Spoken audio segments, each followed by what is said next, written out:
thanks for joining me today in my kitchen. Today's recipe, we're going to review an easy Swedish meatball recipe that I found on TikTok. For this recipe, you will need 8 ounces of egg noodles, 16 ounces of meatballs. I use turkey meatballs.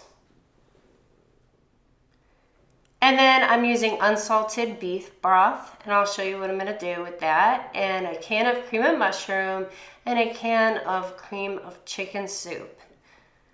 So we're going to empty the egg noodles into the Instant Pot. And then add the meatballs on top. Take your cream of mushroom soup, dump it on top. Open your cream of chicken soup. Dump that right next to it on top. And then you can either use the unsalted beef broth or you can use water and just pour it on in. And you'll want to have 2 cans of this. So again, I'm using the unsalted beef broth, but you can also use water. To me, this looks funny. It looks like there should be more, but this is it, I promise. We're gonna move down to the little buttons on the Instant Pot. Turn it on to pressure cook. And we're going to start it. Once you press start, you'll want to adjust it with this knob to the time that you need. In this case, it's going to be on 8 minutes on high. Normally it takes a few minutes for the pressure to build up.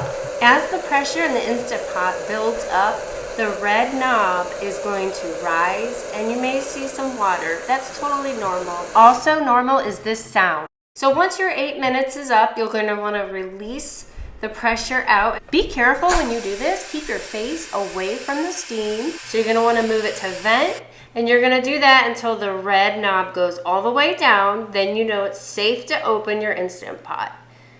And this is how it looks. This recipe is so creamy and so delicious. It is definitely one of my family favorites already, and I literally just made it. So I found this on TikTok and I would definitely recommend. It's so easy, so fast. Make sure to stir this up.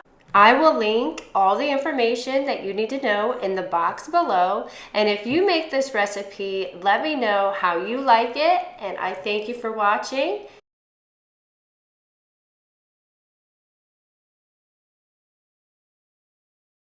I hope you've enjoyed this video. If you have, please give me a thumbs up. If you make this recipe, let me know in the comments. I would love to know what you think of it. Thanks so much for watching, and I will see you in the next video.